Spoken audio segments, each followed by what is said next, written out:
Hi friends, ಎಲ್ಲರೂ ಹೇಗಿದ್ದೀರಾ? Manjula ವಿದ್ಯುಸ್ ಕಿಚನ್ಗೆ welcome. ನಾನಿವತ್ತು ಹಳಸಿನಣ್ಣು ಒಬ್ಬಟ್ಟು ಮಾಡಬೇಕು ಅಂದ್ಕೊಂಡಿದ್ದೀನಿ. ಅದಕ್ಕೆ ಏನೇನು ಬೇಕು ಅಂತ ನೋಡ್ಕೊಂಡು ಬನ್ನಿ. ನೋಡಿ, ಹಳಸಿನಣ್ಣು ತೊಳೆ ಬಿಡಿಸ್ಕೊಂಡು ಬೀಜ ಎಲ್ಲ ನೋಡಿ ತಕ್ಕೊಂಡಿದ್ದೀನಿ. ಏಲಕ್ಕಿ ಕೈ 3ರಿಂದ 4 ಸಿಪ್ಪೆ ತೆಗೆದು ಹಾಕ್ಕೊಳ್ಬೇಕು. ನೋಡಿ, ಈ ರೀತಿ ಸಿಪ್ಪೆ ತಕ್ಕೊಳ್ಬೇಕು. ಸಿಪ್ಪೆ ಹಾಕ್ಕೊಂಡ್ರೆ ಅದು ಪೇಸ್ಟ್ ಆಗಲ್ಲ ಸರಿಯಾಗಿ. ಹಂಗಾಗಿ ಈ ರೀತಿಯಾಗಿ ನೋಡಿ. ಮತ್ತು ತುಪ್ಪ, ನಂದಿನಿ ತುಪ್ಪ ಹಾಕ್ಕೊತಾ ಇದ್ದೀನಿ. ನೋಡಿ, ಬೆಲ್ಲ ಹಾಕ್ಕೊತಾ ಇದ್ದೀನಿ. ಸ್ವೀಟು ಹಳಸಿನಣ್ಣು ಎಷ್ಟು ಸ್ವೀಟ್ ಇದೆ ಅದು ನೋಡಿಕೊಂಡು ಹಾಕ್ಕೊಳ್ಳಿ ಬೆಲ್ಲ. ಮತ್ತು ಚಿರೋಟಿ ರವೆ ಹಾಕ್ಕೊತಾ ಇದ್ದೀನಿ. ನೋಡಿ, ದಪ್ಪ ರವೆ ಹಾಕ್ಕೊಳ್ಬೇಡಿ, ಚಿರೋಟಿ ರವೆನೇ ಸರಿಯಾಗಿರುತ್ತೆ. ಮೈದಾ ಹಿಟ್ಟು ನಾವೆಷ್ಟು ಒಬ್ಬಟ್ಟು ಮಾಡ್ತೀವಿ ಅಷ್ಟು ನೋಡಿಕೊಂಡು ನೀವು ಕನಕ ನೋಡಿಕೊಂಡು ಕಲಿಸ್ಕೊಳ್ಳಿ. ಜಾಸ್ತಿ ಆದರೆ ವೇಸ್ಟ್ ಆಗುತ್ತದು. ಮತ್ತು ಕೊಬ್ಬರಿ ಎಣ್ಣೆ. ಈಗ ಹೇಗೆ ಮಾಡೋದು ಅಂತ ನೋಡೋಣ. ಈಗ ನೋಡಿ, ನಾವು ಫಸ್ಟು ಕನಕ ರೆಡಿ ಮಾಡ್ಕೊಳ್ಳೋಣ. ಅದಕ್ಕೆ ರುಚಿಗೆ ಸ್ವಲ್ಪ ಹಾಕಬೇಕು ಉಪ್ಪು, 1/4 ಸ್ಪೂನಷ್ಟು. ಸ್ವಲ್ಪ ಅರಿಶಿನ ಹಾಕ್ಕೊಳ್ಳೋಣ. ಈಗ ನೀರು ಹಾಕ್ಕೊಂಡು ನೀಟಾಗಿ ಕಲಿಸ್ಕೊಳ್ಳೋಣ. ನೀರು ಜಾಸ್ತಿ ಹಾಕ್ಕೊಳ್ಬೇಡಿ, ಸ್ವಲ್ಪ ಹಾಕ್ಕೊಂಡು ಕಲಿಸ್ಕೊಳ್ಳಿ. ಸ್ವಲ್ಪ ತಿಕ್ಕಾಗೇ ಇರಲಿ. ನಾವು ಎಣ್ಣೆ ಹಾಕ್ಕೊಂಡು ಸಾಫ್ಟ್ ಮಾಡ್ಕೊಳ್ಬೇಕು. ನೀರು ಹಾಕ್ಕೊಂಡೆ ನಾವು ಸ್ಟಾರ್ಟಿಂಗಲ್ಲಿ ಸಾಫ್ಟ್ ಮಾಡ್ಕೊಳಕ್ಕಾಗಲ್ಲ. ಈಗ ನೋಡಿ, ನಾವು ಎಣ್ಣೆ ಎಷ್ಟು ಹಾಕ್ತೀವೋ ಅಷ್ಟು ಚೆನ್ನಾಗಿ ನಮಗೆ ಕನಕ ರೆಡಿ ಆಗುತ್ತೆ. ಆಯಿತಾ? ನಾನು ಇವಾಗ ಅದು ಬರ್ತಾಯಿಲ್ಲ ಫಾಸ್ಟಾಗಿ, ಹಂಗಾಗಿ ನಾನು ಹಾಕ್ತಾಯಿದ್ದೀನಿ. ನೀವು ಹಾಕ್ಕೊಳ್ಳಿ, ಚೆನ್ನಾಗಿ ಹಾಕ್ಕೊಂಡು ಕಲಿಸ್ಕೊಂಡ್ರೆ ಅದು ಸಾಫ್ಟಾಗಿ ಚೆನ್ನಾಗಿ ಸ್ಪ್ರೆಡ್ ಆಗುತ್ತೆ ನಾವು ಒಬ್ಬಟ್ಟು ತಟ್ಟಬೇಕಾದ್ರೆ. ಹಂಗಾಗಿ ನೋಡಿ, ಈ ರೀತಿಯಾಗಿ ಇದನ್ನು ಹಿಂಗೆ ಕಲಿಸ್ಬಿಟ್ಟು ಅರ್ಧ ಗಂಟೆ ರೆಸ್ಟ್ ಮಾಡೋಕ್ಕೆ ಇಟ್ಬಿಡಿ. ಅರ್ಧ ಗಂಟೆ ರೆಸ್ಟ್ ಮಾಡೋಕ್ಕೆ ಇಟ್ಬಿಟ್ಟು ಈಗ ನೋಡಿ, ಹಳಸಿನಣ್ಣ ಬೀಜ ತಕ್ಕೊಂಡಿದ್ದೀನಲ್ಲ, ಅದನ್ನು ನೀಟಾಗಿ ನೈಸಾಗಿ ಪೇಸ್ಟ್ ಮಾಡ್ಕೊಳ್ಬೇಕು. ಒಂದು ಚೂರು ತರ್ತರಿಯಾಗಿರಬಾರ್ದು. ನೋಡಿ, ಆ ರೀತಿಯಾಗಿ ಪೇಸ್ಟ್ ಮಾಡ್ಕೊಳ್ಬೇಕು. ಪೇಸ್ಟ್ ಮಾಡಿಕೊಂಡು ನೀಟಾಗಿ ನೋಡಿ, ಇವಾಗ ಇಷ್ಟು ನೈಸಾಗಿರಬೇಕು. ನೋಡಿ, ಇವಾಗ ರವೆನ ಹುರ್ಕೊಳ್ಳೋಣ. ನಾವು ಚಿರೋಟಿ ರವೆನೇ ಹಾಕ್ಕೊಳ್ಬೇಕು.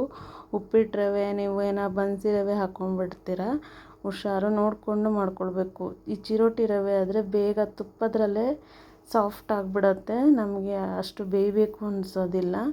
ಹಂಗಾಗಿ ಚಿರೋಟಿ ರವೆನೇ ಯೂಸ್ ಮಾಡಬೇಕು ನಾವು.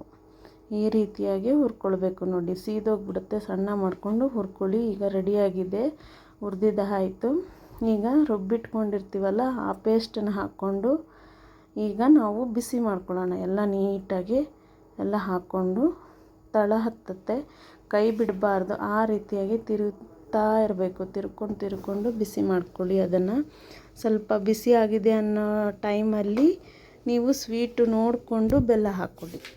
ಬೆಲ್ಲ ಅತಿ ಹಾಕ್ಕೊಂಡ್ರೆ ಚೆನ್ನಾಗಿರೋದಿಲ್ಲ ಹಳಸಿನಣ್ಣು ಒಬ್ಬಟ್ಟಿಗೆ. ನೋಡಿಕೊಂಡು ಲೈಟಾಗಿ ಎಲ್ಲ ಹದವಾಗಿದ್ದರೆ ಮಾತ್ರ ಚೆನ್ನಾಗಿರುತ್ತೆ. ಹೀಗೆ ಬೆಲ್ಲ ಕರಗೋವರೆಗೂ ಜಾಸ್ತಿ ಬಿಸಿ ಮಾಡಬೇಡಿ, ನೀರು ಬಿಟ್ಬಿಡತ್ತೆ. ನೋಡಿಕೊಂಡು ಬಿಸಿ ಮಾಡ್ಕೊಳ್ಳಿ. ಈಗ ನೋಡಿ, ರವೆ ಹಾಕ್ತಾಯಿದ್ದೀನಿ. ಹುರಿದಿಟ್ಕೊಂಡಿರೋ ರವೆನ ಹಾಕ್ತಾಯಿದ್ದೀನಿ. ನೋಡಿ, ರವೆ ಹಾಕ್ಕೊಂಡು ನೀಟಾಗಿ ಗಂಟಿಲ್ದೇ ಇರೋ ಥರ ಮಿಕ್ಸ್ ಮಾಡ್ಕೊಳ್ಬೇಕು. ನಾನು ನಿಮ್ಗೆ ಹೇಳಿದ್ನಲ್ಲ, ಯಾವುದೇ ರೀತಿ ನೀರು ಹಾಕೋಕ್ಕೆ ಹೋಗ್ಬೇಡಿ.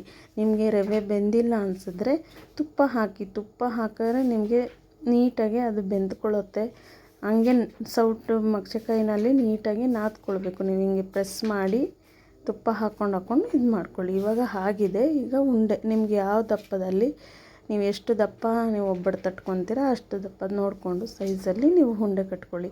ಎಲ್ಲ ರೀತಿ ಉಂಡೆ ಫುಲ್ಲು ಕಟ್ಕೊಂಡು ನೋಡಿ, ಇವಾಗೆಲ್ಲ ಕಟ್ಕೊಂಡಿದ್ದೀನಿ ನಾನು. ಈಗ ನಿಮಗೆ ಒಬ್ಬಟ್ಟು ತಟ್ಟಿ ತೋರಿಸ್ತೀನಿ. ಪ್ಲಾಸ್ಟಿಕ್ ಕವರ್ ಆಗಲಿ ಇಲ್ಲ ಬಾಳೆ ಎಲೆ ಆಗಲಿ ಎತ್ಕೊಂಡು ನೀಟಾಗಿ ಕನಕನ ಇದು ಮಾಡಿಕೊಂಡು ಅದನ್ನು ಹೂರಣ ಅದರೊಳಗಡೆ ಇಟ್ಕೊಂಡು ನೀಟಾಗಿ ಎಲ್ಲೂ ಗ್ಯಾಪ್ ಇಲ್ಲದೆ ಇರೋ ಥರ ಕ್ಲೋಸ್ ಮಾಡಿಕೊಂಡು ತಟ್ಕೊಳ್ಬೇಕು.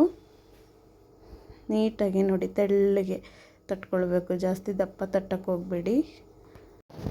ನೋಡಿ, ಈ ರೀತಿಯಾಗಿ ತಟ್ಕೊಳ್ಬೇಕು. ತಟ್ಕೊಂಡು ಹೆಂಚ ಮೇಲೆ ಹಾಕ್ಕೊಳ್ಳಿ. ನೋಡಿ, ಯಾರು ನನ್ನ ಚಾನಲ್ ನೋಡ್ತಾ ಇದ್ದೀರಾ ಸಬ್ಸ್ಕ್ರೈಬ್ ಮಾಡ್ಕೊಳ್ಳಿ. ನಾನು ನೆಕ್ಸ್ಟ್ ವೀಡಿಯೋಗಳು ಯಾವುದೇ ಹಾಕಿದ್ರೂ ನಿಮಗೆ ಬೇಗ ಬರುತ್ತೆ.